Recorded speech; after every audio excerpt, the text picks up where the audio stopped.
এইদিকে দেখো মকর সংক্রান্তি লিখলে এসেছে আমরা বাড়ির সামনে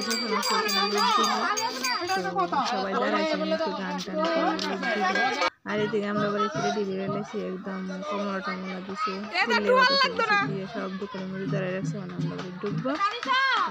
প্রথমে সব বাচ্চারা ঢুকতেছে,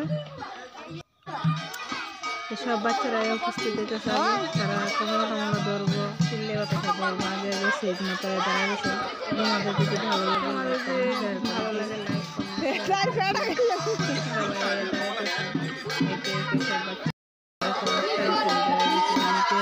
ব্যাগের মধ্যে 4টা 5টা করে কমলা আছে।